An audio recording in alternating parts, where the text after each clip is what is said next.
ఓం శ్రీ సచిదానంద సమర్థ సద్గురు సాయినాథ్ మహారాజ్ కీ జై. సాయి బంధులారా, మానవ జన్మ యొక్క ప్రాముఖ్యత, జనన మరణాలు, సద్గతి, ముక్తి, మోక్షం ఈ అంశం మీద మనం మాట్లాడుకుంటూ ఉన్నాం. ఈ అంశం మీద ఇప్పటికీ 3 ఎపిసోడ్లు జరిగినాయి. ఇది 4వ ఎపిసోడ్. మానవుని విద్యుక్త ధర్మము అనే దగ్గర ఆగాం మనం. అవును. 75వ పేజీలో మానవుని విద్యుక్త ధర్మము అంటే తక్షణ కర్తవ్యము. ఏదైతే చెయ్యాలో అది ముందు చెయ్యాలి. ఏదైతే చేయకపోయినా పర్లేదో దాని వైపు ఉదాసీనంగా ఉండొచ్చు. వాస్తవం ఏంటంటే కొంతమంది మనలో, అందరని కాదు కానీ కొంతమంది చేయవలసిన అవసరం లేని పనుల్ని చాలా శ్రద్ధగా చేస్తారు. చేయవలసిన పనులు మాత్రం అంత శ్రద్ధగా చేయం. ఇది సహజంగా చాలా మందిలో మనం చూస్తుంటాం. కొంతమందికి ఆ పని చేయాల్సిన అవసరం ఉండదు. అయినా చాలా శ్రద్ధగా చేస్తారు. అవసరమైన పని మాత్రం ఉదాసీనంగా వదిలేస్తారు. అదొక మనస్తత్వం అది. అదొక మనస్తత్వం. అందువల్ల విద్యుక్త ధర్మము అంటే నువ్వు ఖచ్చితంగా నువ్వు చేయవలసినటువంటి పని. నీకు తప్పని పని. నువ్వు ఖచ్చితంగా అది చేయవలసిందే. కాబట్టి ఏంటది అంటే మానవ జన్మ విలువైనదనియు ఇప్పటిదాకా మాట్లాడుకున్నాం మనం 3 ఎపిసోడ్‌లో. ఎంత విలువైందో మాట్లాడుకున్నాం. దానికెప్పటికైనాను మరణము అనివార్యమనియు అది కూడా మాట్లాడుకున్నాం. గ్రహించి అనివార్యమనియు గ్రహించి మానవుడెల్లప్పుడూ జాగరూకుడై ఉండి అంటే ప్రతి క్షణం గమనిస్తూ జీవించాలి. జీవిత పరమావధిని సాధించుటకై యత్నించవలెను. ఈ ప్రశ్నలకి సమాధానాలు 3 ఎపిసోడ్‌లో వచ్చేసాయి. జీవిత పరమావధిని సాధించుటకై అంటే ఏం పరమావధి? అంటే ముక్తి లేదా మోక్షం, ప్రశాంతత, నిశ్చలత్వం ఇదంతా కూడా మాట్లాడుకున్నాం మనం. అయితే జాగ్రత్తగా ఉండడానికి కారణం ఏంటి అంటే మాయ అని కూడా చెప్పుకున్నాం. అంటే మనం ఎందుకు జాగ్రత్తగా ఉన్నాం? తెలుస్తూ ఉంది గదా! ఇదంతా అశాశ్వతం అని తెలుస్తూ ఉంది గదా! ఎప్పుడోకప్పుడు ఇక్కడి నుంచి వెళ్ళిపోతామని తెలుస్తుంది గదా! ఇదొక టూరిస్ట్ ప్లేస్ లాగా భావించాలని తెలుస్తుంది గదా! ఒక దగ్గర టూర్‌కెళ్ళినప్పుడు ఆ టూర్‌లో ఎన్ని రోజులు ఉంటాం మనం? కొద్ది కాలమే ఉంటాం. ఆ తర్వాత మన ప్రయాణం మనం వెళ్ళిపోతాం. కాబట్టి ఇదొక టూరిస్ట్ ప్లేస్ ఇది. మనం టూరిస్ట్‌లం. ముందుగానే ఫిక్స్ చేసుకొనొచ్చాం. ఆ ఫిక్స్ చేసుకున్నది మనకు తెలీదంతే ఇంకేం గాదు. ముందుగానే ఫిక్స్ అయింది మొత్తం. ఫిక్స్ చేసుకొనొచ్చాం. వచ్చిన తర్వాత ఏ టైం అయితే భగవంతుడు నిర్ణయించాడో ఆ టైంకి మొత్తం మూటాముల్లి సర్దుకొని లగేజ్ తీసుకొని వెళ్ళిపోతాం. ఆ లగేజ్ ఏంటి? 2 మూటలు బ్యాక్ సైడ్ ఉంటాయి. ఒకటి పాపం, 2 పుణ్యం. ఈ 2 మూటలు తీసుకొని లగేజ్ తీసుకొని వెళ్ళిపోతాం. లగేజ్ తీసుకొని వెళ్ళి పంపించిన ఆయన దగ్గరికి మొత్తం జమేసి, "అయ్యా! నువ్వు ఇలా పంపించావు. ఇది ఈ మూటలు ఇలా వచ్చినాయంటే" మరి ఈ మూటలను చూసి మళ్ళా నీకెక్కడ పోస్టింగ్ ఇవ్వాలో ఇచ్చేస్తాడాయన. ఆ పోస్టింగ్ ఎక్కడ ఇవ్వాలో ఆడ ఇచ్చేస్తాడు. అంటే నీకు పాపపు మూట పెద్దదిగా ఉంది. పుణ్యం మూట ఊరికే చేతి లగేజ్ ఇలాగుందనుకోండి. అప్పుడు వెంటనే ఆయన ఏం చేస్తాడు, "ఇదిగో ఆ పిల్లి, ఆ కుక్క, ఆ పందిగా ఎళ్ళిపో" అంటాడు. ఆయన మళ్ళా తిరుగు టపా వచ్చేస్తాం.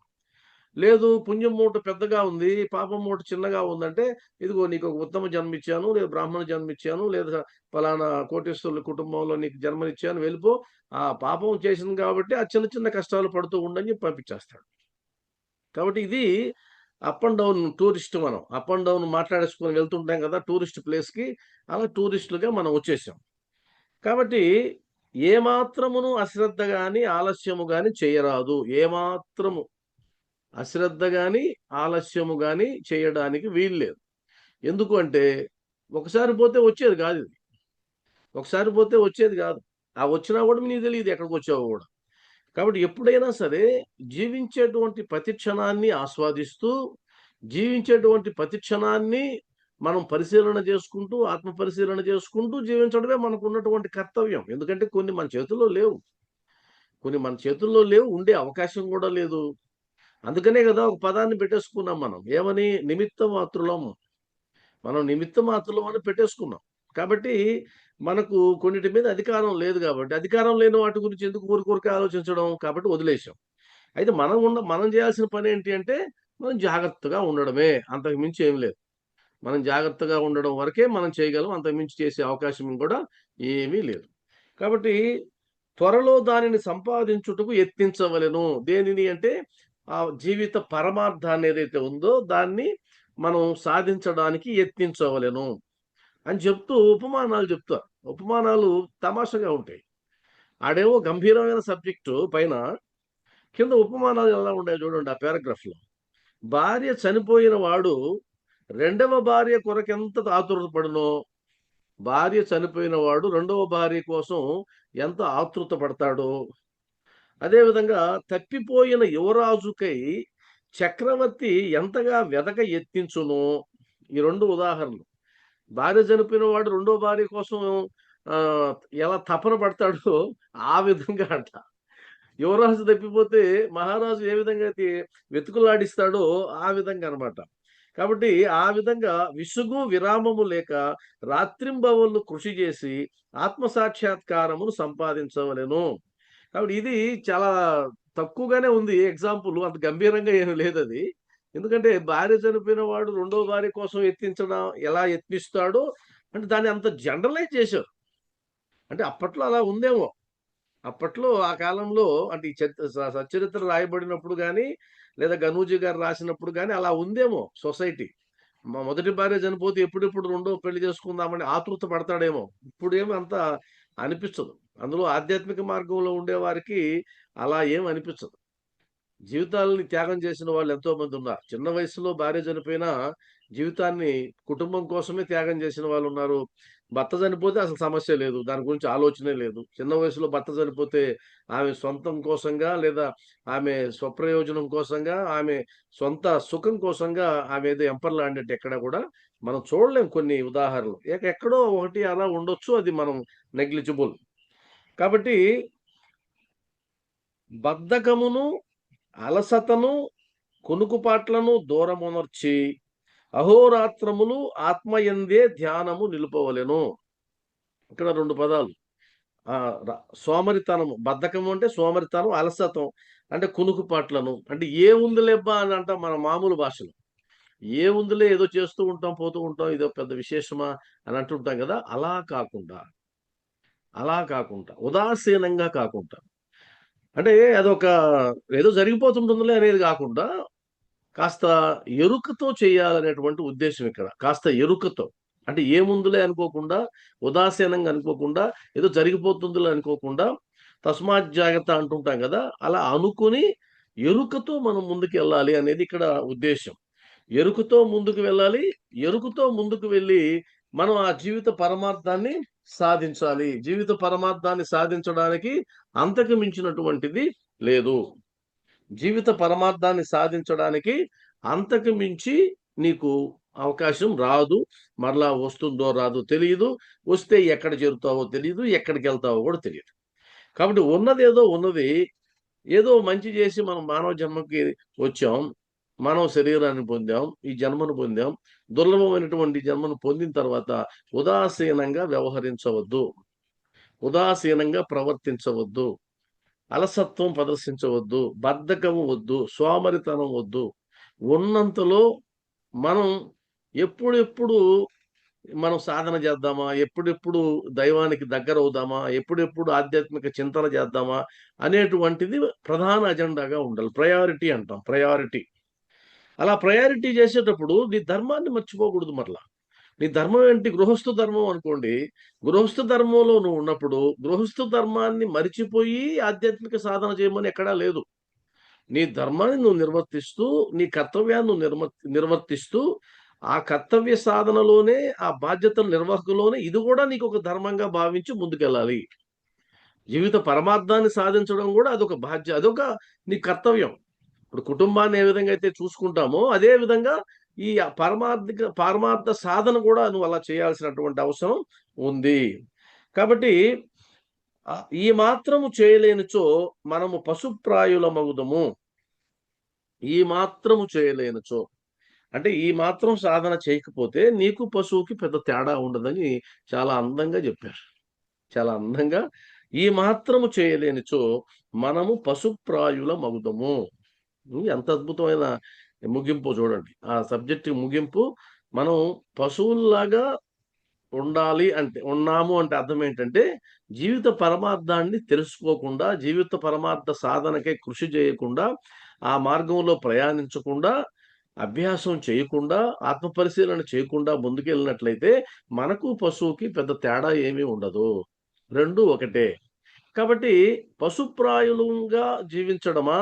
లేదు మనం గుర్తిరిగి ఎరుకతో జీవిత పరమార్థాన్ని సాధించడమా అన్నది మన విచక్షణ మీద ఆధారపడి ఉంటుంది. ఆ విచక్షణ మీద అది ఆధారపడి ఉంటుందనేది దీనికి సంబంధించింది. అదే విధంగా తక్షణ కర్తవ్యము దీని గురించి మనం మళ్ళా సబ్జెక్ట్‌లోకి వచ్చేద్దాం. దాంట్లో కూడా ఒక్క పేజీ మనం తీసుకోవచ్చు. కాపోతే ఈ ఈ చాప్టర్‌కి సంబంధించి ఇంకొంత విషయాన్ని మనం మాట్లాడాల్సి ఉంది గాబట్టి, దాన్ని మాట్లాడడానికి ప్రయత్నం చేద్దాం.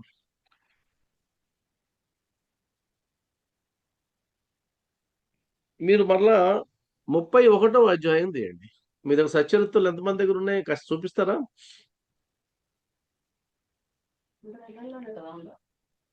ఒక్కసారి అందరూ వీడియోలోకొచ్చి సచ్చరిత్ర చూపించండి. ఓకే. ఓకే. అందరి దగ్గర ఉన్నాయి. సంతోషం. చాలా సంతోషం. ఆ! చాలామంది మాస్టర్ గారు, టీవీఎస్ గారు మీరు గూడా ఈ వీడియోలో లేరు. ఇప్పుడున్నారు. నేను కనబడుతున్నానా? నువ్వు కనపడకుంటే ఎట్టమ్మా? నువ్వు కనపడుతున్నావు తల్లి. నువ్వు కనపడుతున్నావు. సో, అందరూ వీడియోలోకి రండి ఒకసారి. టీవీఎస్ మాస్టర్ గారు మంచి పని పెట్టారు మనకు. ఈ సబ్జెక్ట్. ఇది 4 ఎపిసోడ్‌లో దూసుకుపోతాంది. ఓకే. సంతోషం. ఇప్పుడు మనకు 31వ అధ్యాయం తీయండి. 31వ అధ్యాయం 245వ పేజీ. 245వ పేజీ తీయండి. తీసాను సార్. ఆ! యూట్యూబ్‌లో మనకు 50 మంది దాకా చూస్తున్నారు పాపం. ఈరోజు వాళ్ళకి రాలేదు. ఈరోజు పోలా యూట్యూబ్. 245 అంటే ఇదే టాపిక్‌కి సంబంధించి ఇంకాస్త మనకు ఆ అధ్యాయంలో కూడా కొంత దొరుకుతుంది. అందులో ఉపోద్ఘాతంలో ఈ అధ్యాయంలో బాబా సన్నిధిలో కొంతమందితో పాటు ఒక పులి కూడా మరణము పొందుటను గూర్చి హేమాడ్ పంతు వర్ణించుచున్నాడు అనేది ఉంది కదా!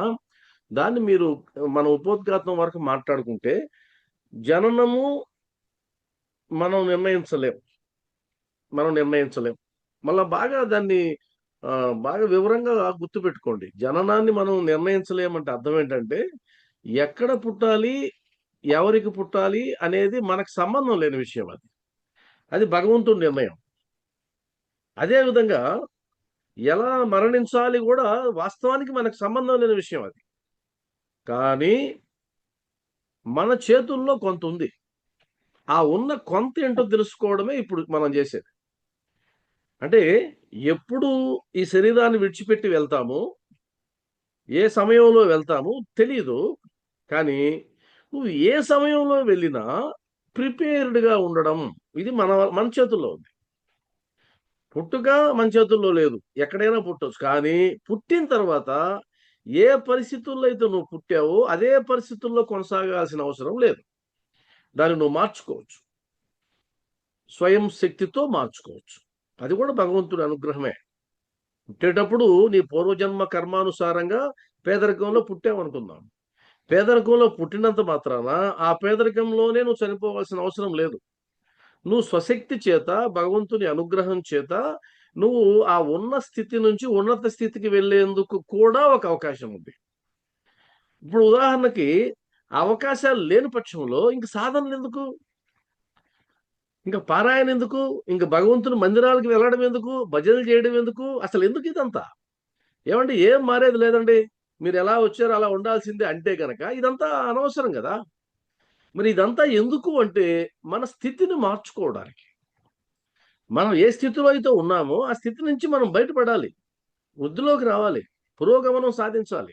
అలా సాధించడానికి ఇప్పుడు మనం చేసేటువంటి సాధనలన్నీ అంటే చాలామంది ఏమనుకుంటారంటే దేవుడు ఎలా ఉంచితే అలా ఉంచాలి అన్నది నెగెటివ్ కోణంలో తీసుకుంటారు. అది ప్రసాద భావన మంచిదే. దేవుడు ఎలా ఉంచితే అలా ఉంచు. అలా ఉండు, దేవుడు ఏది ఇస్తే దాన్నే ప్రసాదంగా తీసుకో, అక్కడ వరకు బాగానే ఉంది. కానీ దేవుడు ఇవ్వడానికి నువ్వు అర్హత సంపాదించి ఆయన ఇవ్వదలుచుకున్న దానికన్నా ఎక్కువ పొందే అవకాశం కూడా ఉంది. అది ఉదాహరణకి సాధారణమైనటువంటి స్థితిలో ఉన్నవారు ఆధ్యాత్మిక సాధన చేసి అద్భుతమైనటువంటి స్థితిలోకి వెళ్ళి ఒక గొప్ప మహర్షిగా ఎదిగారు అనుకుందాం. ఇప్పుడు దాన్ని మనం భగవంతుని అనుగ్రహం అనే కదా అంటాం. భగవంతుని అనుగ్రహం రావడానికి ఆయన ఆయన స్వశక్తి కూడా ఉపయోగపడింది. ఉదాహరణకి విశ్వామిత్రుడు. విశ్వామిత్రుడు రాజు.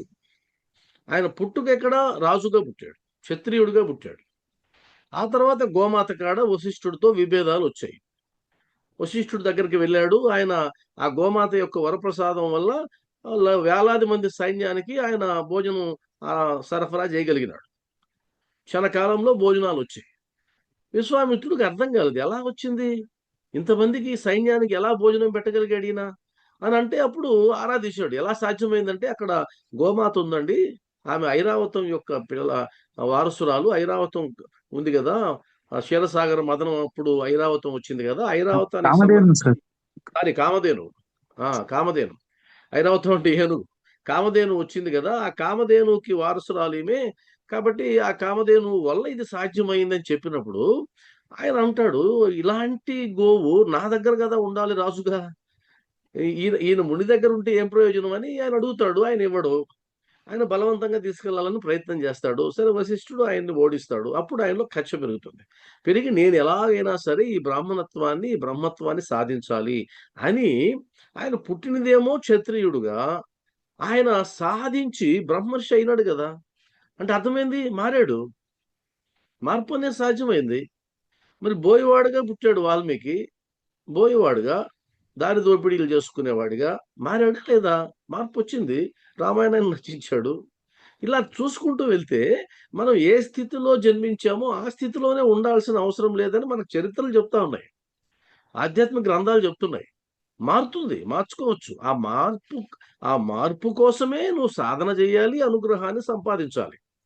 కాబట్టి ఇక్కడ ఏ పుట్టుకనేది ఎలాగైనా ఉండనండి, పర్లేదు, ఇబ్బంది లేదు. నువ్వు అక్కడి నుంచి ఆ స్థితి నుంచి మారడానికి అవకాశం ఉంది. అది నీ స్వీయ శక్తి లేదా స్వీయ ప్రయత్నం, ఇక్కడ గుర్తుపెట్టుకోవాలి. అదేవిధంగా మరణం అనేది తప్పదు ఎవరికైనా. కానీ ఆ మరణాన్ని కూడా నువ్వు నువ్వు నీ లక్ష్యానికి అనుగుణంగా మార్చుకోవచ్చు. ఇప్పుడు అదే చెప్తా ఉంది. ఇప్పుడు ఈ అధ్యాయంలో అదే చెప్తా. మరణం తథ్యం, కానీ దాన్ని నువ్వు మార్చుకోవచ్చు.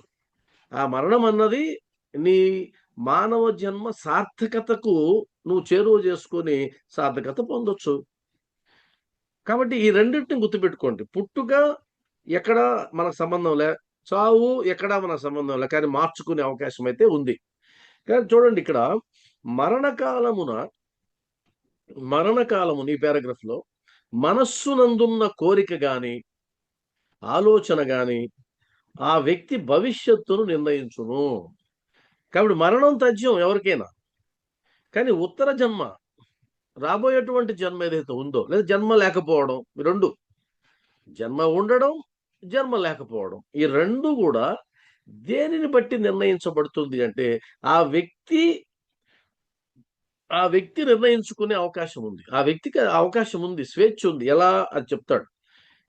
కాబట్టి మరణకాలమున మనస్సునందున్న కోరిక గాని ఆలోచన గాని ఏదైతే ఉంటుందో ఆ కోరికను బట్టి, ఆలోచనను బట్టి నీ ఉత్తర జన్మ లేదా నీ మానవ జన్మ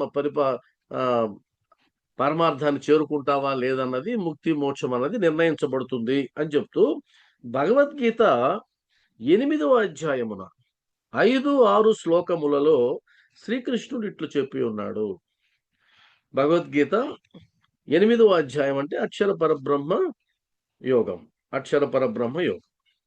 5-6 శ్లోకాలలో శ్రీకృష్ణుడు ఈ విధంగా చెప్పు ఉన్నాడు. ఎవరైతే వారి అంత్య దశయందు నన్ను జ్ఞప్తియందుంచుకుందురో వారు నన్ను చేరెదరు. ఎవరైతే ఏదో మరొక దానిని ధ్యానించెదరో వారు దానినే పొందుతారు. ఇది మనం అంతకు ముందు కూడా వినున్నాం, అనేక సార్లు దీని గురించి మాట్లాడుకుంటూ ఉన్నాం. కాబట్టి ఏముంది ఆ 8, 5, 6 అని అంటే ఇక్కడ మనకు మీకు కనిపిస్తూ ఉంటుంది స్క్రీన్ లో. 8వ అధ్యాయం అక్షర పరబ్రహ్మ యోగంలో 5-6 శ్లోకాలు అన్నారు కదా. 5వ శ్లోకం ఏముంది? అంతకాలే చ మామేవ స్మరన్ముక్త కలేవరం. కొన్నిట్లో కలేవరం అని ఉంది, కొన్నిట్లో కలేవరం అని ఉంది. అంతకాలే చ మామేవ స్మరన్ముక్త కలేవరం యః ప్రయాతి సమద్భావం యాతి నాస్త్యత్ర సంశయః. మరలా ఇంకొకసారి చదువుతాను. అంతకాలే చ మామేవ స్మరన్ముక్త కలేబరం యః ప్రయాతి సమద్భావం యాతి నాస్త్యత్ర సంశయః. దీని అర్థం, ఎవడు మరణకాలమందు కూడా నన్నే స్మరించుచు శరీరమును విడిచిపోవుచున్నాడో అతడు నా స్వరూపమును పొందుచున్నాడు, ఇట సంశయమేమీ లేదు. ఇక్కడ అంతకాలే చ, చ అంటే కూడా, అంటే అంత్యకాలంలో కూడా. అంత్యకాలంలో మాత్రమే అని కాదు. అంత్యకాలంలో మాత్రమే అంటే మళ్ళీ మారిపోతుంది. కాబట్టి అంత్యకాలం మాత్రమే అని అనకుండా అంత్యకాలేచ అని అన్నాడు. కాబట్టి ఇక్కడ మనం గుర్తుపెట్టుకోవాల్సింది ఏంటంటే, మీకు మీకు కనబడిందా ఇది?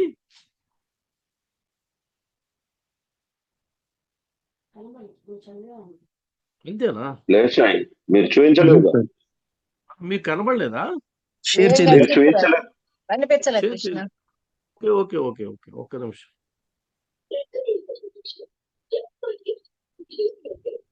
లేకపోతే మా దగ్గర భగవద్గీత తీసి చూడమంటారా? Okay okay okay.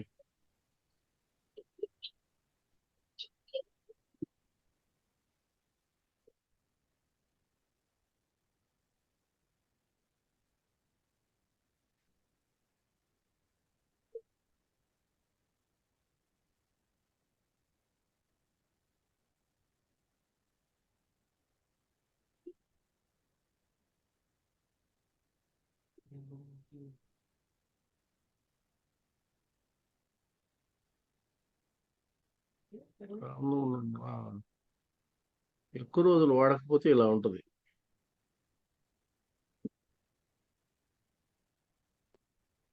ఇప్పుడు ఇప్పుడు వస్తుంది సార్. ఇప్పుడు వస్తుందా? వస్తుంది సార్. Okay okay. ఎక్కువ రోజులు వాడకపోతే మర్చిపోతాం సిస్టమ్ కూడా. సరే, ఇప్పుడు దాన్ని చూడండి, ఒకసారి చదవండి, దాంట్లో మీకు కనిపించేది. అంతకాలే చ మామేవ స్మరన్ముక్త్వా కలేవరం స్మరన్ముక్త కలేబరం యః యః ప్రయాతి ప్రయాతి సమద్భావం సమద్భావం యాతి యాతి నాస్త్యత్ర నాస్త్యత్ర సంశయః. సంశయః. ఓకే, ఇంకోసారి చదువమ్మా. ఎవరు చదువుతున్నారు? అంతకాలే చ మామేవ స్మరన్ముక్తా కలేవరం యః ప్రయాతి సమద్భావం యాతి నాస్త్య సంశయః. Very good. ఎవడు మరణకాలమందు కూడా నన్నే స్మరించుచు శరీరమును విడిచిపోచున్నాడో అతడు నా స్వరూపమును పొందుచున్నాడు, ఇట సంశయం ఏమీ లేదు. అంటే ఇక్కడ మరణకాలమునందు కూడా అని అన్నారు కదా. అంటే మరణకాలమునందు కూడా అంటే అప్పుడు మాత్రమే అని కాదు, ఇప్పటి నుంచి మొదలుపెట్టి ఎప్పటికైతే నీకు ఎరుక కలుగుతుందో, ఎప్పటికైతే ఆ జ్ఞానం వస్తుందో, అది నీకు అనిపిస్తుందో, అప్పటి నుంచి అభ్యాసం చేస్తే ఆ అభ్యాసం అక్కడికి పరిపక్వత చెందుతుంది. ఉదాహరణకి ఎగ్జామ్ అప్పుడు మాత్రమే నేను రాస్తానండి, అప్పటికప్పుడే చదివి రాస్తానంటే కుదిరే అవకాశం లేదు. నీకు ఎగ్జామ్లో అవి గుర్తు రావాలి అంటే, ఆ ప్రశ్నను చూడగానే ఆన్సర్ గుర్తు రావాలంటే 10 నెలలు చదవాల్సిందే. లేదు లేదు నేను ఎగ్జామ్లో కూర్చొని ఆ ప్రశ్నను చూడంగానే రాసేస్తానంటే మనకు తెలిసి ఎంతవరకు రాస్తాము. అందువల్ల అభ్యాసం అన్నది ఎప్పటి నుంచి చేయాలి అంటే, అంత్యకాలంలో నీకు భగవంతుడు స్ఫురణకు రావాలంటే, గుర్తుకు రావాలంటే ఇప్పటి నుంచి నీకు అభ్యాసం చేయాలంటే, ఇప్పటి నుంచి అంటే ఎప్పటి నుంచి? ఇప్పటి నుంచి అంటే ఎప్పటి నుంచి? 30 నుంచా, 40 నుంచా, 50 నుంచా, 60 నుంచా? ఎప్పటి నుంచి? ఎప్పుడు నీకు ఆ ఎరుక కలుగుతుందో, ఎప్పుడు నీకు ఆ వైరాగ్య భావన వస్తుందో, ఎప్పుడు నీకు ఆ వివేకం వస్తుందో అప్పటి నుంచి. మరి ఎప్పటి వరకు? అంత్యకాలం వరకు. అంత్యకాలం ఎప్పుడు? 60, 70, 80, 40 చెప్పలేము. కాబట్టి ఎప్పుడు అంత్యకాలమో తెలియదు. అప్పటి వరకు ఎప్పుడు వస్తే అప్పుడు రానియండి. అప్పటి వరకు మనం అభ్యాసాన్ని మానకూడదు. ఆ అభ్యాసాన్ని మానినట్లయితే ఆ సమయంలో దేనితో నీకైతే అనురక్తి ఉంటుందో ఆ అనురక్తి దేని మీద ఉంటే అది గుర్తొస్తుంది తప్ప భగవంతుడు గుర్తొస్తాడని నమ్మకం ఏమీ లేదు. నమ్మకం లేదు. మేము మొన్న మా చిత్తూరుకు పోయినప్పుడు చిత్తూరు మాకెవరైతే ఆతిథ్యం ఇచ్చారో దొరస్వామి వారు, వాళ్ళ అల్లుడు చెప్పిన ఒక సంఘటన. ఆయన పేరు హరి. ఆయన చెప్పిన సంఘటన ఏంటంటే, వాళ్ళు కారులో పోతూ ఉన్నాడు ఒక్కడే. ఒక దగ్గర పైన నుంచి ఓవర్ బ్రిడ్జ్ నుంచి పడిపోయాడు కింద. కింద పడిపోయాడు.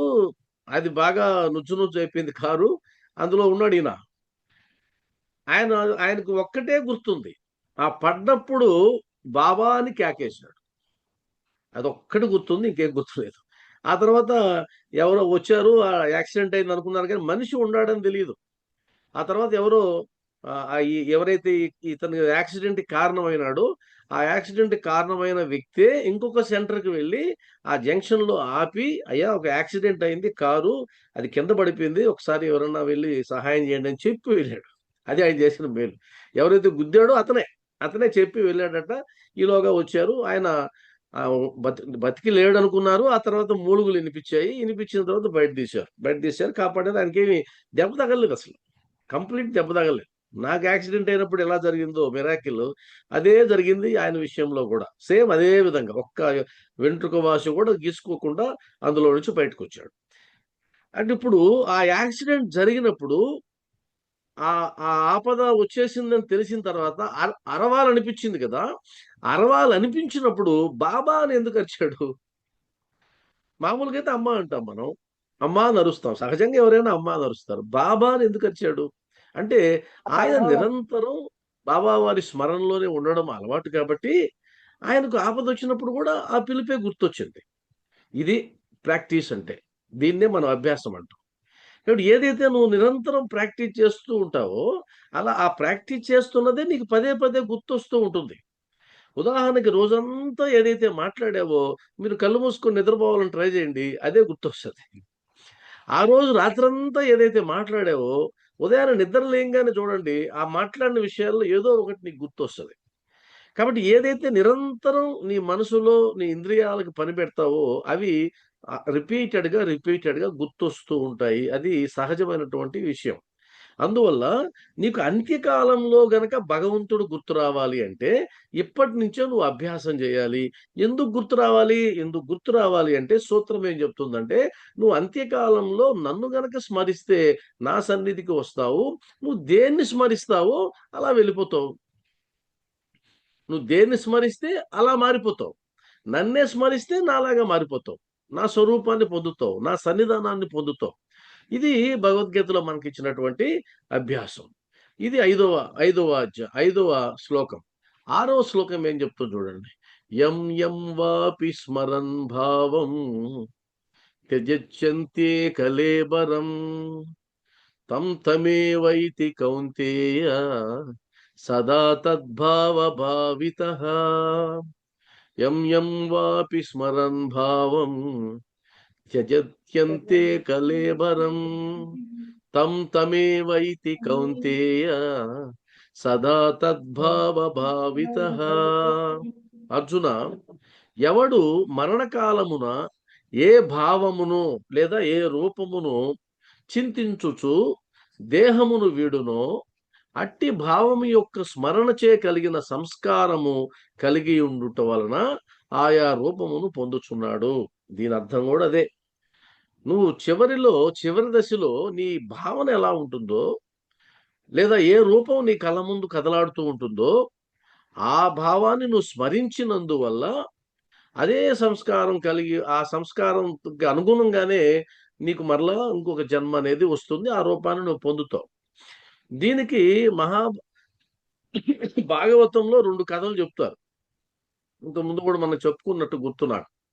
జడభరతుని కథ అంటారు. ఇది అందరికీ తెలిసిన కథ, జడభరతుని కథ. ఈ జడభరతుని కథ దీనికి సమర్థించేదందుకు అది చాలా అద్భుతంగా ఉంటుంది. భరతుడు తెలిసే, మన భారతదేశం అని పేరు వచ్చింది భరతుడి వల్లనే అంటారు. ఆ భరతుడు రాజరికం అంతా, రాజ్యపాలన అంతా చేసిన తర్వాత ఆయన చివరిగా మోక్షాన్ని పొందాలి లేదా ముక్తిని పొందాలి, ఆధ్యాత్మిక సాధన చేసుకోవాలి అని చెప్పి ఆయన అన్నిటినీ త్యజించి అన్ని బాధ్యతల్ని అప్పగించేసి ఆయన సన్యాస జీవనాన్ని గడపడానికి ఒక నదీ తీరంలోకి వెళ్తాడు. అక్కడ ఒక కుటీరాన్ని వేసుకుని ఆయన పూజ, ధ్యానం, తపం అన్ని చేసుకుంటూ ఉంటాడు. రామాయణంలో భరతుడు కాదు. కాబట్టి అలా చేసుకునేటువంటి క్రమంలో, ఆయన ఆధ్యాత్మిక సాధన చేసేటువంటి క్రమంలో ఒక సంఘటన జరుగుతుంది. ఆ సంఘటన ఏంటి అంటే, ఆ నదిలో ఒక నిండు చూలాలైనటువంటి జింక నదిలో నీళ్లు తాగడానికి వచ్చినప్పుడు ఒక సింహ గర్జన వినిపిస్తుంది. ఆ గర్జనకు భయపడినటువంటి ఆ జింక, అంటే నిండు చూలాలుగా ఉన్నటువంటి జింక, ఆ భయానికి పరుగులు పెట్టడంలో అది ప్రసవిస్తుంది చిన్న బిడ్డని, చిన్న జింక పిల్లని ప్రసవించి అది మరణిస్తుంది. ఆ దృశ్యాన్ని ఈ భరతుడు చూస్తాడు. ఈ భరతుడు చూసి పరిగెత్తుకుని వెళ్ళి ఆ జింక పిల్లని కాపాడతాడు. కాపాడి ఆశ్రమాన్ని తెచ్చుకుంటాడు. అప్పటినుంచి ఆ జింక పిల్లకి సేవ చేయడం మీదనే ఆయన దృష్టి అంతా ఉంటుంది గానీ, ఆధ్యాత్మిక సాధన మొత్తం గాలికి వదిలేస్తాడు.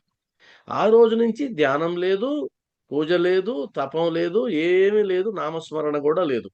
ఆయన ఆ జింక పిల్లకి పాలు పట్టడం, ఆ జింక పిల్లని పెంచడం, ఆ జింక పిల్ల ఆలనా పాలనా చూడడం, ఇదే విధమైన ధ్యాసలో ఉండిపోతాడు.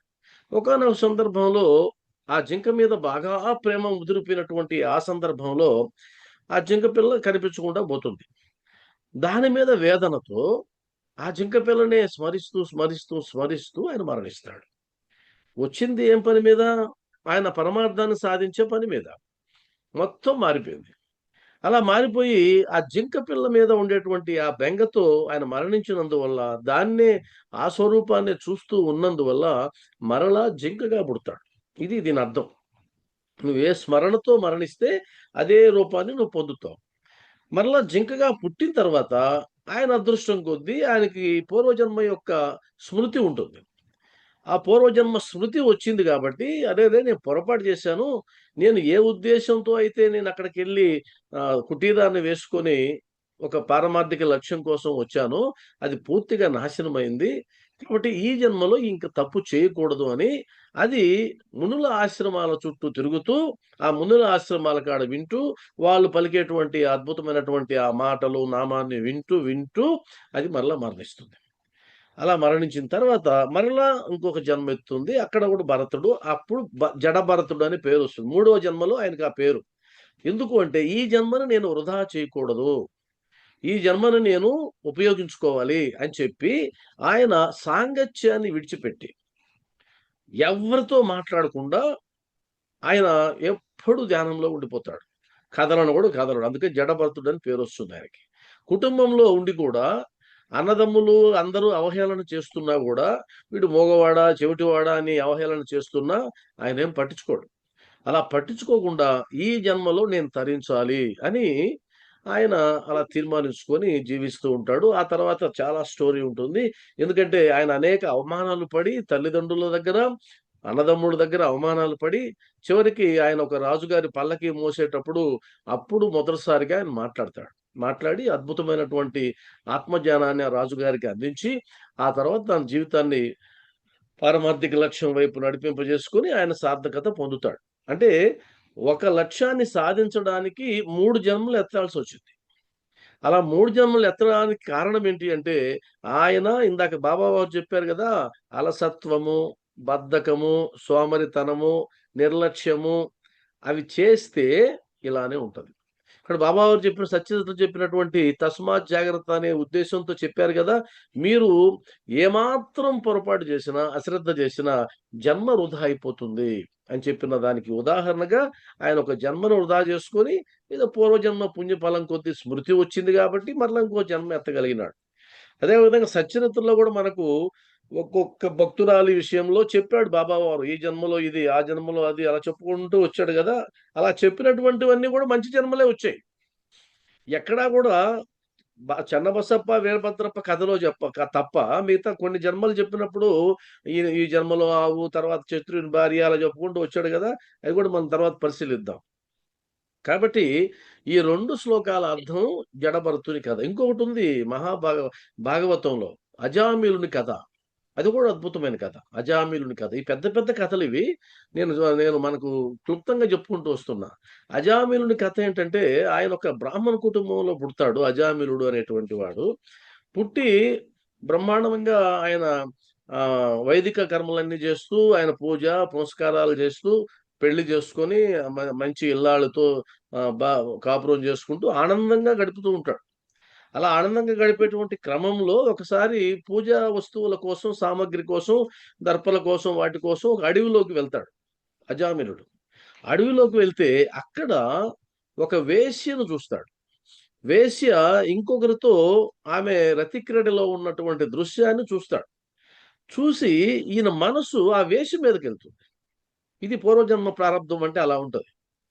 ఎంతో ఉన్నతమైన కుటుంబంలో పుట్టాడు, సాధన చేస్తున్నాడు, అన్ని భగవంతునికి సంబంధించిన అన్ని సేవలు చేస్తున్నాడు. ఉన్నట్టుండి చూపు అలా వెళ్ళిపోయింది, ఆ ఇంద్రియాలు అలా లాగేశాయి. ఆ తర్వాత ఆ వేశ్యకు ఆయన జీవితాన్ని అంకితం చేసేసి, భార్యను విడిచిపెట్టి, తల్లిదండ్రులను విడిచిపెట్టి ఆ వేశ్య దగ్గరే ఉండిపోతాడు. వేశ్య దగ్గరే ఉండిపోయి ఆ వేశ్య ద్వారా అనేక మంది పిల్లల్ని గని, కులాన్ని భ్రష్టు పట్టించి, అమ్మనాన్నను భ్రష్టు పట్టించి, భార్యను విడిచిపెట్టేసి తన జీవితం అంతా ఆ వేశ్య కోసమే గడిపేస్తాడు. ఆ తర్వాత ఆ వేశ్యకు పుట్టినటువంటి అనేక మంది పిల్లలలో చివరి పిల్లాడి పేరు నారాయణ అని పెడతాడు. అది ఆయన చేసినటువంటి మంచి పని. నారాయణ అనే పేరు పెట్టి ప్రతిదానికి నారాయణ నారాయణ అని పిలవడం అనేది అలవాటు అవుతుంది. ఆ పేరు అలవాటు అవుతుంది. ఎందుకంటే ఇష్టం కూడా, చిన్న కొడుకు అంటే ఇష్టం కదా, కాబట్టి నారాయణ అని పిలవడం అలవాటు అవుతుంది. ఆ తర్వాత వృద్ధుడైపోతాడు, పెద్దవాడైపోయి ఇంకా మరణానికి సన్నద్ధమై ఉండేటువంటి క్రమంలో ఇంకా చనిపోతాడనేటువంటి సందర్భంలో యమభటులు సిద్ధంగా ఉంటారు ఈయన కోసం. యమభటులు వస్తారు, ఒక ముగ్గురు వచ్చి ఈయన తీసుకెళ్ళడానికి సిద్ధంగా ఉంటే అప్పుడు ఈయన వాళ్ళని చూస్తాడు. చూసి యమభటులు వచ్చారు, కొంతమంది కనిపిస్తారంట, పెద్దవాళ్ళు కూడా చెప్తుంటారు, నేను అక్కడ దాకా పోయి వచ్చాను అంటుంటారు. అక్కడ దాకా పోయి వచ్చాను, ఏం చూసావంటే దున్నపోతును చూశాను, ఆయన దాని మీద ఒక పెద్ద ఆయన కూర్చొని ఉన్నాడు, ఆయన యమకింకలను చూశాను, 2 కొమ్ములు ఉంటాయి. అది వాస్తవంగా సినిమాల్లో చూసిందంతా చెప్తుంటారు వీళ్ళు. ఆ సినిమాలు యమగోళ్ళు ఏ సినిమాల్లో చూశారో అవే చెప్తుంటారు. వాస్తవంగా అలానే ఉంటారని ఏముంది. వాళ్ళు ఒకవేళ చూస్తే గనక వేరే వేరే విధంగా వర్ణించాలి, కానీ అలా వర్ణించరు. అందరూ కూడా సినిమాల్లో యాజ్ ఇట్ ఈజ్ స్క్రిప్ట్ ప్రకారం వర్ణిస్తారు. అక్కడే అది సగం బోగస్ అని తెలిసిపోతుంది. నేను ఎవరన్నా కళ చెప్పేటప్పుడు కూడా నేను ఆలోచిస్తా, వాళ్ళు ఏ కళ చెప్తున్నారని. కళ చెప్తే వాళ్ళు ఖచ్చితంగా అంతకుముందు సినిమాల్లో ఏదైతే ఉంటుందో అదే రూపాన్ని చెప్తారు. అక్కడే అయిపోయింది, సగం పోయినాయి. కాబట్టి సరే అది వదిలేద్దాం. ఇప్పుడు ఈయన చూస్తాడు, చూసి ఈయన కోసం ఎదురు చూస్తూ ఉంటారు. ఇంక ఈయన చనిపోయేటువంటి సందర్భంలో ఈయన ఒక్కసారి భయపడి నారాయణ అని అరుస్తాడు పిల్లాడిని. ఆ పిల్లాడిని నడిచేటువంటి పిలుపు విని విష్ణుదూతలు వస్తారు. ఈ యమదూతలతో వారికి వాగ్వివాదం జరుగుతుంది. అది చాలా పెద్దది వాగ్వివాదం కూడా. అయ్యా మీరెందుకు వచ్చారు అంటే, ఈయన నారాయణ అన్నాడు కదా చివరిలో, నారాయణ అన్నాడు కాబట్టి ఈయన మాకు సంబంధించిన వ్యక్తి, ఒకవేళ ఈయన చనిపోతే మేము తీసుకెళ్ళాలంటారు. అంటే ముందుగానే ప్రిపేర్ అయ్యి వచ్చేసినారు వాళ్ళు. అప్పుడు వాళ్ళంటారు, అదెలా వస్తారండి, ఈయన పాపాత్ముడు, తల్లిదండ్రులను ఇబ్బంది పెట్టాడు, భార్యను విడిచిపెట్టాడు, వేశ్యకు లోలులైపోయినాడు, ఇంత దుర్మార్గమైన వ్యక్తి కోసం మీరు వచ్చారే, ఎలా సాధ్యం అంటే, అప్పుడు అది పద్యం కూడా ఉంది. అందరు చెప్తారనమాట, మీరు సరదాగా అన్నా, కాలక్షేపానికన్నా, లేదు భయపడుతూ అన్నా, ఏ రూపంలో మీరు నారాయణ అనే పేరును ప్రస్తావిస్తే అది నారాయణుడికే చెందుతుంది. కాబట్టి మరణ సమయంలో నారాయణ అనే పదం ఎవరైతే వాడతారో వారికి ఆ సద్గతి వైకుంఠ ప్రాప్తి వస్తుందని వారు చెప్పడం విన్న తర్వాత ఈయన మనసు మార్చుకుంటాడు. చనిపోడు, మనసు మార్చుకొని ఆయన మరలా మంచి జీవితాన్ని చివరి దశలో మంచిగా జీవించి, ఆయన పుణ్యకార్యాలు చేసి, ధ్యానము పూజలు అన్ని చేసి మరలా మామూలు స్థితికి వచ్చి ఆ తర్వాత మరణిస్తాడు. ఇది అజామిలుని కథ. ఇది ఇంకా డెప్త్‌గా వెళ్ళాలి, చాలా పెద్ద కథ. అదే విధంగా యోగ వాసిష్టంలో కూడా మనకు అదే వస్తుంది. యోగ వాసిష్టంలో కూడా వశిష్ఠుడు శ్రీరామచంద్రుడు చెప్పేటప్పుడు, మీరు ఇంద్రియాలని నీ వశం చేసుకుంటే జీవితం నీ చేతిలో ఉంటుంది. ఇంద్రియాలకు నువ్వు వశుడు అయితే నీ జీవితం వాడి చేతిలో ఉంటుంది. ఇప్పుడు అజామిలుడి కథలో ఇంద్రియాలు ఆయన చేతి దాటిపోయినాయి. ఆయన చేయి దాటే కాబట్టి వేసి వైపు వెళ్ళిపోయినాడు ఆయన. అందువల్ల ఇంద్రియాలు, మాయ ఇవన్నీ కూడా కారణాలు అవుతాయి. ఇవన్నీ కూడా ఖచ్చితంగా కారణాలు అవుతాయి. కారణాలయ్యి మన జీవితాన్ని సర్వనాశనం చేస్తాయి. కాబట్టి సాయి బంధువులారా, మనం గుర్తుపెట్టుకోవాల్సింది ఏంటి అంటే, ఈ భగవద్గీత 5-6 అధ్యాయాల్లో చెప్పినట్లు మన అంతిమ దశ ఏదైతే ఉందో, అంతిమ గడియలు ఏవైతే ఉన్నాయో, అప్పటికి మనం మన పరమార్థాన్ని సాధించాలంటే ఇప్పటి నుంచి మనం సాధన చేయాలి. ఇప్పటి నుంచి సాధన చేస్తే తప్ప అప్పుడు అది సఫలీకృతం అయ్యేటువంటి అవకాశం లేదు. అందువల్ల మీకు శ్యామ గురించి మాట్లాడేటప్పుడు, శ్యామ నిద్రపోతున్నా కూడా ఆయన శ్వాసలో సాయి సాయి అని వచ్చేదట అని విన్నాం మనం. ఎలా వచ్చేది? ఆయన గురకబెడితే కూడా సాయి సాయి అని వస్తుంది. ఎలా అంటే అది అభ్యాసం ద్వారా వస్తుంది. అభ్యాసం ద్వారా మాత్రమే సాధ్యం అవుతుంది. ఏ అభ్యాసం చేయాలి? నిరంతరము అంతర్లీనంగా సాయి నామం వెళ్తూ ఉండాలి. భగవంతుని యొక్క నామం అంతర్లీనంగా ఎందుకన్నానంటే, బాహ్యానికి మనం చాలా బాధ్యతలు చేయాలి. బాహ్యానికి చాలా బాధ్యతలు ఉన్నాయి. ఆ బాధ్యతల నుంచి మనం తప్పించుకోలేం, మన వల్ల కాదు. అలా తప్పించుకోవడం కూడా మంచిది కాదు. ఆ బాధ్యత తప్పించుకోకూడదు. కాబట్టి అంతర్లీనంగా అది వెళ్ళేటట్టుగా చూసుకోవాలి. అంతర్లీనంగా వెళ్తూ ఉండాలి. అది సాధన చేయాలి. అప్పుడు చివరి సమయంలో కూడా నీకు అదే గుర్తొస్తుంది. కాబట్టి ప్రపంచంతో నువ్వు మమేకమైతే నీకు ఆ ప్రపంచమే గుర్తొస్తుంది. భగవంతునితో మమేకమైతే నీకు ఆ భగవంతుడే గుర్తొస్తాడు. కాబట్టి చాయిస్ అది మనది, మన ఇష్టం అనమాట. కాబట్టి అంత్యకాలమందు మనము మంచి ఆలోచనలే మనస్సునందుంచుకొనగలమను నిశ్చయము లేదు. ఇది ఒకటి చూడండి, అద్భుతమైన మాట. ఏమంటే తెలిసిపోయింది కదా, నాకు తెలిసిపోయింది కాబట్టి ఆ గడియలు వచ్చినప్పుడు నేను అలానే గుర్తుపెట్టుకుంటానులేండి అంటే అది నిశ్చయం కాదు. అది నువ్వు చేయలేవు. అది నీకు గుర్తు రాదు. అలా గుర్తు రావాలంటే ఇప్పటి నుంచే జరగాల్సిందే. అంటే నీ ప్రమేయం వల్ల గుర్తొచ్చే అవకాశం లేదు. అప్రయత్నంగా గుర్తు రావాలి. అది నీ ప్రమేయం వల్ల వచ్చే పని అయితే ఆ శారీరక బాధల మీదనే నీ దృష్టి అంతా ఉంటది. చనిపోయేటప్పుడు ఊరకైనా చనిపోతే అది వేరే విషయం.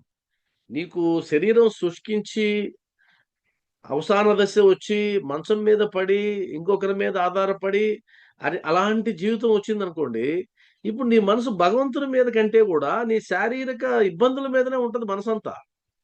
శారీరక ఇబ్బందుల మీద ఉండి ఎలా గట్టెక్కాలి, ఈ నొప్పిని ఎలా భరించాలి, దీని మీదనే ఉంటది తప్ప నీకు వేరే దాని మీద ఉండే అవకాశం లేదు. అందువల్ల బాబావారు ఎంత అద్భుతం చెప్పారంటే, అంత్యకాలమునందు మనము మంచి ఆలోచనలే కొనగలమన్న నిశ్చయము లేదు. చెప్పలేం, మారిపోతుంది, ఆలోచనలు మారిపోతాయి. కొంతమందికైతే దారుణమైనటువంటి మరణాన్ని ఇస్తాడు భగవంతుడు. ఎందుకు ఇస్తాడో తెలియదు. దారుణమైనటువంటి దారుణమైన మరణం ఎందుకయిందంటే, ఆ మరణించడానికి ముందు స్థితి నేను మాట్లాడేది. మరణానికి దారుణమే ఉంది. మరణం అంటే వెళ్ళడమే, అది వేరే విషయం. కానీ దానికి ముందు స్థితి ఆ జీవుడు అనుభవిస్తాడు. మనం అంటుంటారు చాలా మంది, శాపం పెట్టేటప్పుడు పురుగులు బట్టి చస్తావురా అంటుంటారు. పొరపాటును కూడా అనకూడదట. తమాషాకు కూడా అనకూడదు. వాళ్ళు ఎంత పెద్ద శత్రువులైనా సరే, ఎంత ద్రోహం చేస్తున్నా సరే, నువ్వు పురుగులు బట్టి చస్తావు, నామరూపాలు లేకుండా పోతావు. ఈ శాపాలు పొరపాటును కూడా మనం అనకూడదు. ఎందుకంటే జరగచ్చు ఒక్కొక్కసారి. నీ మాట వేదం కావచ్చేమో, చెప్పలేం. అలా అనకూడదు, పొరపాటును కూడా అనకూడదు. చాలా జాగ్రత్తగా ఉండాలి.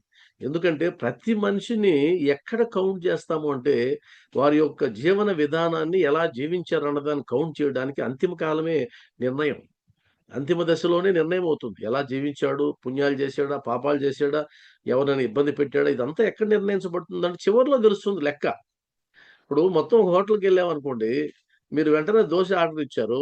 దోశ ఆర్డర్ ఇచ్చిన వెంటనే బిల్ అన్నారు అనుకోండి, సార్ కాఫీ వద్దా అంటాడు వాడు. కాఫీ వద్దా అంటాడు. ఎందుకంటే ఇంకా ఉంది కదా తినాల్సింది ఉంది. ఇందులో బిల్ అంటే ఎట్టా? ఫ్యామిలీతో వెళ్ళామనుకోండి, అందరూ తిన్న తర్వాత బిల్ ఇస్తాడు. బిల్ ఇవ్వడానికి వాడికి అర్హత ఏంటంటే, వాడు ఏం చూస్తాడంటే, ఇక మొత్తం తినేశారండి, ఇంకేమీ లేదన్నప్పుడు సార్ బిల్ దేమంటారా అంటాడు. ఇదే విధంగా ఉంటుంది మన జీవితాల్లో కూడా. ఎప్పుడు తేలుతుంది లెక్క అంటే, చివరిలో తేలుతుంది లెక్క. అప్పటిదాకా ఏం తేలదు. అప్పుడు తేలుతుంది నువ్వు ఎలా జీవించావు, ఎంతమందికి సహాయం చేసావు. ఈరోజు మనం అనేక సేవా కార్యక్రమాలు చేస్తుంటాం, ఎంతో మందికి ఆసరాగా ఉంటాం, అండగా ఉంటాం. ఇది ఇప్పుడు తెలియదు లెక్క. వెంటనే రిజల్ట్ తెలియదు నీకు. ఈరోజు నువ్వు చేసినటువంటి మేలు నీకు ఆ జమా ఖర్చులంతా ఎక్కడ తెలుతాయంటే నీ చివరి దశలో తెలుతాయి. నీ మరణం నిజంగానే తెలుపుతుంది. మరణం తెలుపుతుంది. పురుగులు పట్టి చనిపోయిన వాళ్ళు కూడా ఉన్నారు. అది ఊరికే అనడం కాదు, చూసాం కూడా. మా కుటుంబాల్లోనే జరిగింది. మా కుటుంబాల్లోనే మా చిన్నమ్మ ఒక ఆమె నిజంగానే పురుగులు పట్టాయి. ఆదరించే బిడ్డలు లేరు, చూసే కోడలు లేదు, మంచం మీద నుంచి లేపే వాళ్ళు లేరు. అసలు మేమంతా ఏం కోరుకున్నామంటే ఆమె చనిపోతే బాగుందని కోరుకున్నాం. ఆమె ఇంకా జీవించుంది, ఎందుకు జీవించుంది, చనిపోతే బాగుందని కోరుకున్నాం. కాబట్టి ఎప్పుడైనా సరే మన మరణం అన్నది మన జీవితానికి సూచిక. ఎలా జీవించామనడానికి సూచిక మన మరణమే. మన మరణం ఎలా మరణం వస్తుందన్న విషయం మాత్రమే అది నిర్ణయిస్తుంది. కాబట్టి ఈరోజు ఒక మంచి కార్యక్రమం చేసావు, మంచి పని చేసావు, సేవ చేసావు అంటే ఇది వృధా పోతుందని అనుకోవడానికి లేదు. ఏముందండి, మేము సేవ చేసిన వాళ్ళమంతా ఇలా ఉన్నాం, వాడేమో బాగా డెవలప్ అవుతున్నాడు, వాడు బాగా సంపాదించుకుంటున్నాడు అంటే అదేం కాదు. అది ఇప్పుడు తెలియదు, నీకు చివరిలో తెలుస్తుంది. అది కూడా మరణ సమయం ఆసన్నమైనప్పుడు తెలుస్తుంది. అందువల్ల సాయిబంధువులారా, ఎప్పుడైనా సరే ఆ శాపాలు దయచేసి పెట్టద్దు మీరు. పురుగులు బట్టి చనిపోయేది అది దయచేసి చెప్పొద్దు. అలా ఉండకూడదు. అందువల్లనే మీరు ఒకటి గుర్తుపెట్టుకోవాల్సింది ఏంటంటే, ఇప్పటి నుంచి ఆ సాధన చేయాలి. ఆ సాధన ఈ రవ్వంత మేలు చేసిన సమాజానికి కానీ, ఇతరులకు కానీ, మీ బంధువులకు కానీ, ఎవరికి రవ్వంత సేవ చేసిన, ఊరికేనే ఎండకు పడి వచ్చిన వ్యక్తికి అన్ని నీళ్ళు ఇచ్చారనుకోండి, మంచి నీళ్ళు. ఆ మంచి నీళ్ళు ఇచ్చింది అలా పోదు, ఊరికేనే పుణ్యం. అది అలా ఉంటుంది. ఆ బ్యాలెన్స్ అలానే ఉంటుంది. ఏదో ఒక రోజు, ఏదో ఒక సందర్భంలో నీకు చేస్తారు, ఎవరో ఒకరు వచ్చి మేలు చేస్తారు. అందువల్ల ఇది ఈ లెక్కను మనం గుర్తుపెట్టుకోవాలి. ఎందుకంటే చివరి దశలో అలా రావచ్చు, రాకపోవచ్చు. ఎంత అద్భుతంగా చెప్పారు చూడండి. మనస్సునందుంచుకొనగల మంచి ఆలోచనలే మనస్సునందుంచుకొనగలమను నిశ్చయము లేదు. అనేక మంది అనేక కారణముల వల్ల భయపడి అదిరిపోయేదరు. మరణం అంటే ఏమన్నా సులభమా? భయమే. పైకి అంటాం కానీ ఏముందండి, ఈరోజు చేస్తే రేపటికి 2 అదంతా ఈజీ ఏం కాదు. ఈరోజు చేస్తే రేపటికి 2 అది ఎవడంటే అన్నీ ఉడికిపోయి ఇంకేం చేయడానికి ఏమీ లేదు, ఇంకేముందిలేబ్బా చేసేది అనుకునే వాడికి వర్తిస్తుంది. కానీ అన్ని బాధ్యతలు ఎత్తినేసుకునేవాడు అనగలడు ఆ మాట, ఈరోజు చేస్తే రేపటికి 2 అని. వాడి మనసులో ఏముంటుంది, ఒకవేళ ఈరోజు నేను చచ్చిపోతే నా ఫ్యామిలీ ఏమైపోద్ది, నా పిల్లలు ఏమైపోతారు అనే భయం ఉండదా? ఖచ్చితంగా ఉంటుంది. అసలు ఎంతమంది కరోనా వచ్చిన తర్వాత వ్యాక్సిన్లు వేసుకున్న వాళ్ళు హార్ట్ అటాక్లు వస్తున్నాయని భయపడి నిద్ర లేకుండా చేసుకునే వాళ్ళు ఎంతమంది? హార్ట్ అటాక్లు వస్తున్నాయి వ్యాక్సిన్లు వేసుకున్న వాళ్ళకంటే హార్ట్ అటాక్ వచ్చే తర్వాత సంగతి ఈ భయంతోనే పోతారు సగం మంది. కాబట్టి ఆ భయం అనేది ఉంటుంది. ఇంకోటి కూడా చూడండి, సచరిత్రలో ప్రమాణం ఉంది మనకు రామచంద్ర పటేల్కి మనకు బాలాషింపికి జరిగినటువంటి బాబా చెప్తాడు కదా, నా గురించి కాదు బెంగ అంతా తాత్యా గురించి అని చెప్పినప్పుడు, మరణం అంటే ఎవరికైనా భయమే, కాబట్టి నువ్వు దయచేసి చెప్పొద్దు అని అంటాడు. చూసాడు బాబావారు మహాసమాధి ఘట్టం ముందు. అంటే మరణం అంటే ఎవరికైనా భయమే ఉంటుంది. పైకి నటిస్తారు కానీ అదేముందండి, అదేం పెద్ద విషయం అంటారు. కానీ వాస్తవానికి మరణం అంటే ఎవరికైనా భయమే. అసలు కోటీశ్వరుడు కూడా చనిపోవడానికి సిద్ధపడ్డాడు. కోట్ల రూపాయలు సంపాదించేసి తరతరాలకి ఆస్తి ఉందని అనుకున్నవాడు కూడా నవ్వుతూ మరణానికి స్వాగతం పలకడు. యమధర్మరాజు ఫోటో పెట్టుకొని పూజ చేయడు, ఆయన అష్టోత్తరాలు చెప్పడం. రాయ్యా యమధర్మరాజు, నేను రెడీగా ఉన్నానని ఎవరు అనరు. ఆయన పూజించే దిక్కే లేదు ఎవరు. మిగతా అన్ని దేవతలు మొక్కుతారు కానీ ఆయన కూడా దేవుడే కదా పాపం. ఆయన జోలికి పోరు, ఎందుకంటే ఆ భయం అనేది ఉంటుంది. కావున అంత్య సమయమందు మనస్సును నిలకడగా ఏదో మంచి ఆలోచన నిలపవలని అనచో నిత్యము దానిని అభ్యసించుట అవసరము. కాబట్టి చివరి దశలో నీకు మంచి ఆలోచనలు రావాలి అంటే ఇప్పటి నుంచి నువ్వు అభ్యాసం చేయాలి. ఇప్పటి నుంచి రోజుకు కొంత సమయాన్ని కేటాయించి నీ బాధ్యతలను నిర్వర్తిస్తూ, నీ కర్తవ్యాలను నిర్వర్తిస్తూ, వాటిని విడిచిపెట్టమనిగా నువ్వు నిర్వర్తిస్తూ నువ్వు ఖచ్చితంగా కొంత సమయాన్ని దానికి కేటాయించి అభ్యాసం చేయాలి. ముఖ్యంగా ముఖ్యంగా చెప్తా చూడండి. ముఖ్యంగా 2 సమయాలు చాలా ముఖ్యం. అవేంటంటే నిద్ర లేచిన వెంటనే, నిద్ర లేచిన వెంటనే ఏ ఆలోచనలైతే నువ్వు చేస్తావో మీరు గమనించండి కావాలంటే, సాయంత్రం వరకు వాటి ప్రభావం ఉంటుంది మన మీద. ఉదయాన్నే ఏ ఆలోచనలైతే చేస్తావో, ఆలోచనలు సాయంత్రం వరకు నిన్ను వెంటాడుతూ ఉంటాయి. ఉదయాన్నే ఒక మంచి పాట విన్నామనుకోండి, ఆ పాట నీకు గుర్తొస్తూనే ఉంటుంది. అదే విధంగా ఉదయాన్నే ఒక 20 నిమిషాలు మంచి గ్రంథాన్ని చదువుకొని, మంచి పుస్తకాన్ని చదువుకొని, ఒక 20 నిమిషాలు ఏదన్నా హాయిగా ఉండేటువంటి పాటలో, లేదా ప్రవచనాలో, లేదా ఇంకేదో మనకిష్టమైంది విని, ప్రశాంతంగా రోజును ప్రారంభిస్తే, ఆ ప్రభావం నీకు కంటిన్యూగా ఉంటుంది. అదే విధంగా, అదే విధంగా సాయంత్రం పడుకునే ముందు ఏదైతే నువ్వు ఆ పడుకునే ముందు ఏ విధంగా నిద్రపోతున్నావనేది చెక్ చేసుకుంటే, అప్పుడు నీకది అర్థమవుతుంది. ఆ పడుకునే ముందు ఒక 15 నిమిషాల పాటు నువ్వు ఏదైతే చూస్తావో, ఏదైతే ఆలోచిస్తావో అదే గుర్తొస్తుంది. అది అందరికీ అనుభవమే అది. పడుకునేటప్పుడు మర్డర్‌లు, మానభంగాలు, హత్యలు అవి చూసామనుకోండి, ఇంక రాత్రి నీకు నిద్ర ఉండి చావదు. నేను నిన్న ఒక పనికిమాలిన వీడియో ఒకటి చూసా. ఎందుకు చూసానో పొరపాటున చూసేసా. చూసేసిన తర్వాత ఇంక రాత్రంతా నిద్రలేదు. ఆ వీడియో ఏంటంటే ఒక ఇంటి ముందు పార్కింగ్‌లో చిన్న పిల్లలు ఆడుకుంటూ ఉంటే, ఆ కార్ రివర్స్ చేసేవాడు రివర్స్ చేస్తూ ఆ అమ్మాయి మీద ఎక్కిచ్చేసాడు. చిన్న పిల్ల. ఆ అమ్మాయి కారు కింద పడిపోయింది, నలిగి చనిపోయింది. అది చూసేసా.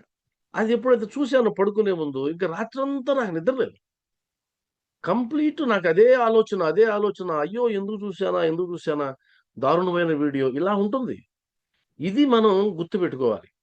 కాబట్టి అంతిమ కాలమునందు నువ్వు అభ్యాసం ఏదైతే రావాలనుకున్నావో, దాన్ని ఏ సమయంలో చేయాలంటే, ఉదయాన్నే ఒక అరగంట, రాత్రి ఒక అరగంట. ఇది చాలా పవర్‌ఫుల్. ఉదాహరణకి రాత్రి ఒక అరగంట నువ్వు ఏదో ఒక నీకు ఇష్టమైన దేవుడో, లేదా ఇష్టమైనది ఏదో చేసుకున్నావనుకోండి, ఆ రాత్రంతా నీ ఆలోచనలు దాని చుట్టూ ఉంటాయి. ఒకవేళ పోతే పోనీ నిద్రలో నిద్రలో పోయేవాళ్ళు ఎంతమంది లేరు. నిద్రలోనే పోయేవాళ్ళున్నారు. పోనీ ఆ రాత్రి అంటే నువ్వు పోవడానికి ముందు ఏది చేసావు? మంచి పనే చేసావు గదా! ఎళ్ళిపోతావు అక్కడికి. ఇప్పుడు మనం ప్రత్యక్షంగా చూసాం గదా! మనం గోపాలకృష్ణ గారిని. గోపాలకృష్ణ గారు చనిపోయారు. గోపాలకృష్ణ గారు చనిపోయిన రోజు ఎంతో మంది చనిపోయి ఉంటారు. వేల మందే చనిపోయి ఉంటారు గదా! భూమి మీద. మనం ఆయనకి, వారికి ఏదో తేడా ఉండాలి గదా!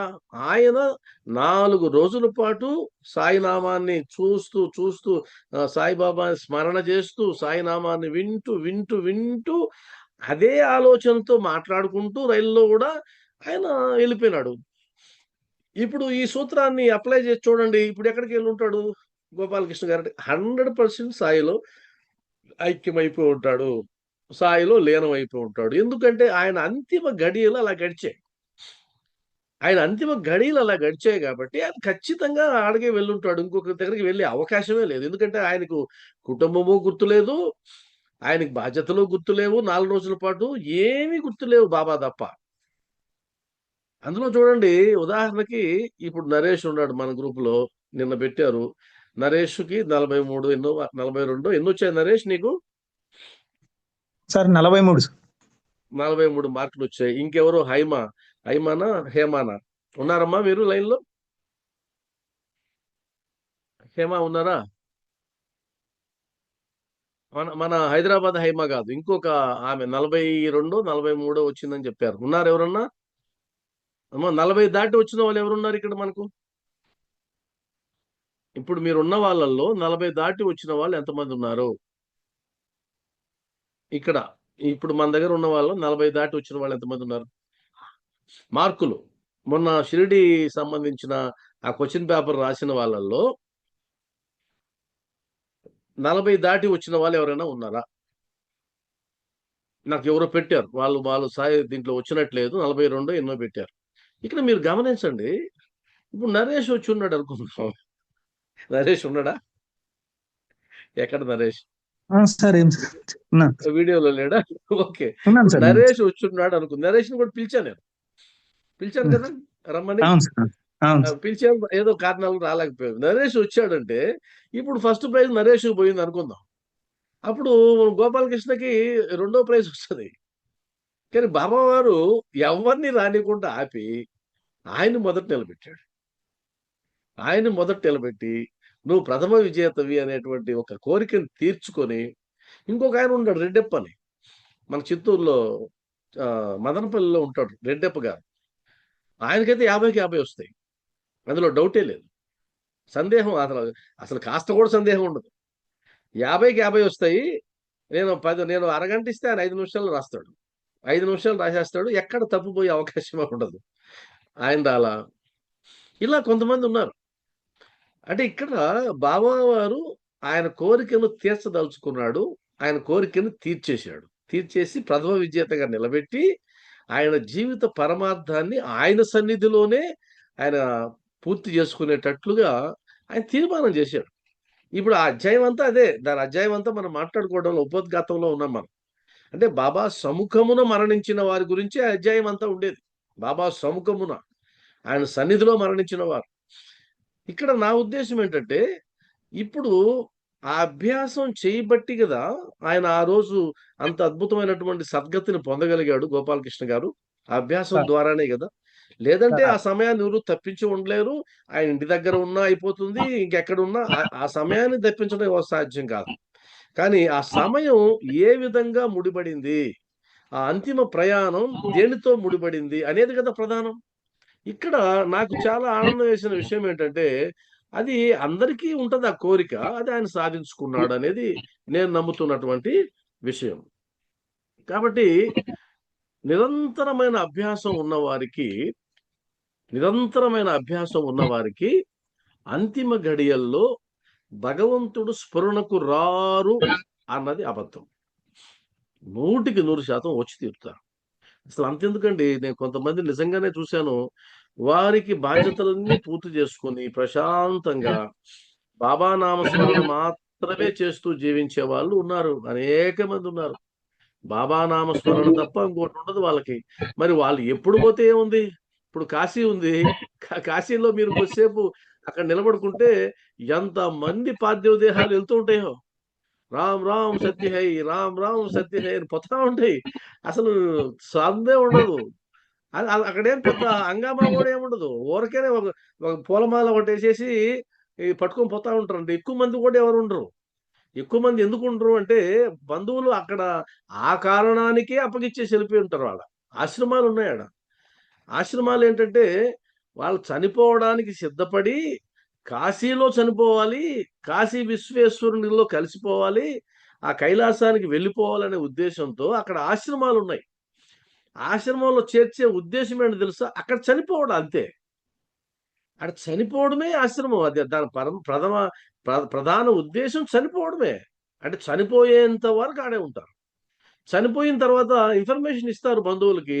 వచ్చిన వాళ్ళు వస్తారు, రాకపోతే వాళ్ళే అంత్యక్రియలు చేసేస్తారు. అందువల్ల వస్తూనే ఉంటారు. మరి అది కూడా ఇదే భావన కదా. అంటే నేను కాశీలో చనిపోతే నేను కైలాసానికి పోతాను. నేనేమంటానంటే, నువ్వు ఇంట్లో ఉన్నా నువ్వు ఆ కాశీ విశ్వేశ్వరుని మనసులో తలుచుకొని ఆయననే స్మరిస్తూ చనిపోతే నువ్వు కైలాసానికి పోతావు. ప్రాంతం అక్కడ ముఖ్యం కాదు. ఇది నా వ్యక్తిగతం. ప్రాంతం ముఖ్యం కాదు. నువ్వు ఎక్కడున్నా సరే. మనకు మహాభాగవతంలో కానీ అనేక కార్తీక పురాణం లాంటి వాటిల్లో చాలా కథలు ఉన్నాయి. మన సందర్భం వచ్చినప్పుడు చెప్పుకుందాం. ఆ కథలు ఏంటంటే, నువ్వు ఎక్కడున్నావు అన్నది కాదు ప్రధానం. ఎక్కడున్నావు అనేది ప్రధానం కాదు. ఎక్కడున్నా సరే, ఎక్కడున్నా నీకు ఆ మనసు ఎక్కడుంది, నువ్వు ఆలోచనలు ఎక్కడున్నాయి అనేది ఇంపార్టెంట్. దాన్ని బట్టి సరిపోతుంది. కాబట్టి భగవంతుని సాయి షిరిడి ప్రవేశమే నేను సార్ షిరిడి ప్రవేశమే సర్వదుఃఖ హరణము. ఇదేనండి, ఇదే పాయింట్. షిరిడి ప్రవేశం అంటే ఫిజికల్ షిరిడి ప్రవేశం కాదు. ఆ విధంగా మన హృదయాంతరం అండి షిరిడి. Physical and mental. అవును. కాబట్టి ఇక్కడ మనం తర్వాతది భగవంతుని ధ్యానము చేయుచు జ్ఞప్తి ఎందుంచుకుని ఎల్లప్పుడూ భగవన్నామ స్మరణ చేసినచో మరణకాలమందు గాబరా పడకుండా ఉండగలమని యోగీశ్వరులందరూ మనకు బోధించుచుందురు. ఇది ఫైనల్ స్టేట్మెంట్, అద్భుతమైన స్టేట్మెంట్. కాబట్టి భగవన్నామ స్మరణ ఎల్లప్పుడూ అంటలేను, ఎల్లప్పుడూ ఎలా సాధ్యమవుతుందండి? నిద్రపోవాలి కదా! నిద్ర కౌంట్ కదా! ఎల్లప్పుడూ అంటే 24/7 అని కాదు. నీ బాధ్యతలు, నీ కర్తవ్యాలు, నీ విశ్రాంతి పోను మిగిలిన సమయం అంతా అనేది అర్థం. అంతేగాని ఎల్లప్పుడూ అంటే ప్రాక్టికల్‌గా అది సాధ్యం కాదు కదా! నీకు గాఢ నిద్రలో ఉన్నప్పుడు నీకు తెలీదు. అప్పుడు ఎల్లప్పుడూ ఎక్కడి నుంచి వస్తది? వచ్చే అవకాశం లేదు. నీకు ఎరుక ఉన్నంత వరకు, నీకు ఎరుక ఉన్నంత వరకు, కాన్షియస్‌లో ఉన్నంత వరకు, నీ బాధ్యతలన్నీ చేసేటువంటి క్రమంలో ఎప్పుడూ కూడా నువ్వు భగవంతుని యొక్క స్మరణ చేయాలి. మరణకాలమందు గాబరా పడకుండా ఉండగలమని అలా చేస్తే మనకు బోధించుదురు. భక్తులు యోగులకు సర్వస్య శరణాగతి చేసెదరు. ఏలన సర్వజ్ఞులకు యోగులు దారి చూపి అంత్యకాలమున సహాయము చేసెదరని వారి నమ్మకం. ఇది ఇక్కడ మనకి ఈ కథలోకి వచ్చేదానికి అవి వాక్యాలు, ప్రారంభ వాక్యాలు. అంటే ఈ అనేక మంది కథలు చెప్తారు ఈ దీంట్లో. ఎవరెవరైతే బాబా సముఖమున మరణించారో వారికి సంబంధించిన అనేక కథలు ఉన్నాయి కాబట్టి, ఆ కథలకు సంబంధించినటువంటి వాక్యాలు ఇవి. మనం ఎక్కడ కట్ చేయొచ్చు అంటే దీన్ని ఏ వాక్యంతో కట్ చేయొచ్చు అంటే, భగవంతుని ధ్యానము చేయుచు జ్ఞప్తియందుంచుకుని ఎల్లప్పుడూ భగవన్నామ స్మరణ చేసినచో మరణకాలమందు గాబరా పడకుండా ఉండగలమని యోగీశ్వరులందరూ మనకు బోధించుచుందరు. ఇక్కడ మనం ఆపుకోవచ్చు ఈ వాక్యాన్ని, ఈ సబ్జెక్ట్ని. కాబట్టి మరణం అనివార్యం. కానీ ఆ మరణించే లోపు, తుదిశ్వాస విడిచే లోపు మనం ఏ విధమైనటువంటి అభ్యాసం చేయాలన్నది మనం ఈ ఎపిసోడ్లో మాట్లాడుకున్నాం సాయి బంధువులారా.